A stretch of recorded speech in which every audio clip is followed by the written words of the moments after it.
Hey guys, how's it going? It's Janie over here at Janie Sweets, and First Communion season is right around the corner. So in this episode, I'm coming at you with a tutorial on how I made this super simple First Communion cake. So if you want to learn how I made this, keep on watching.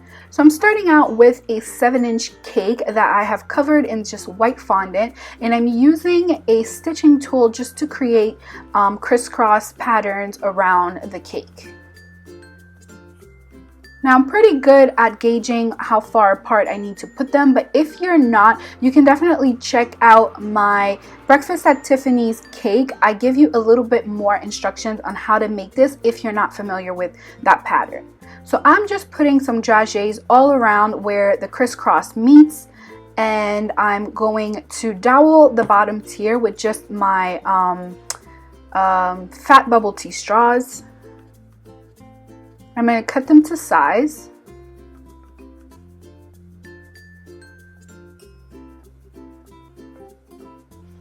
And then I'm putting some gum glue on the bottom tier just so that I could put the top tier on it. Now the top tier is a 5-inch cake, and I decorated it the same way. Now I found this mold on Amazon, and I will link it for you guys below in the description box, and it is a rosary mold. So I'm just stuffing my fondant in there, and then using a lot of cornstarch so that it doesn't stick in my rolling pin, I am going to just form the little cross and then the chain and the little brooch in the middle.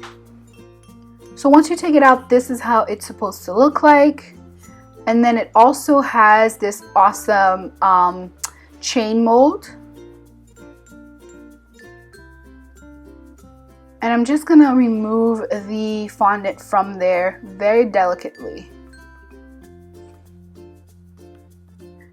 And then I'm going to take just a dry paintbrush and luster dust, gray luster dust, and I'm going to brush it all over the rosary. Now this mold, or not the mold, but the product that comes out of the mold is going to be very delicate because these little beads are super thin. So be very careful when handling it, because as you could tell, it's gonna break on you. So moving on to my board, I'm just rolling out white fondant and I'm going to cover my board with it. I just put some Crisco on the board so that the fondant can stick to it. And then just using my rolling pin in my hand, I'm going to roll the fondant onto the board. Once I'm done, I'm going to cut off all of the excess with my knife.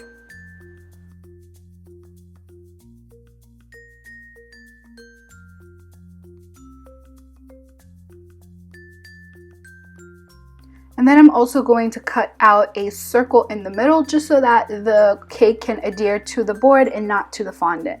Once I was done, I'm going to use my hot glue gun to glue on my ribbon. I'm just using a white ribbon here.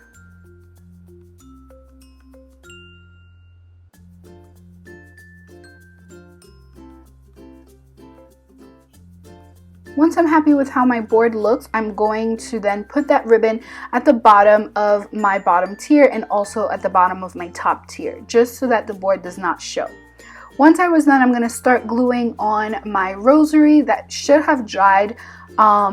Actually, you don't want it to dry overnight. You kind of want it to still be soft because you want to mold it into whatever shape that you want. So just using some gum glue, I'm just going to put it at the back of the rosary and then stick it onto the cake, cascading down to the board.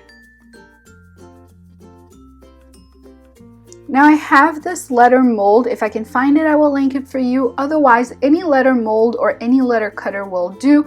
I'm just going to write out the message. And as you can tell, this is how fussy it is to create the letters, so I don't actually recommend this particular one, but the letters actually come out really pretty if you have the patience to deal with it. So to my board, I'm going to add some gum glue, and then I'm going to add my letters to it after I have brushed it with that silver color. Now I made this cake for my cousin First Communion, and his name is Lucas. So I wrote out the message, God bless Lucas, but you can leave the board blank or you could put whatever other message that you prefer on there.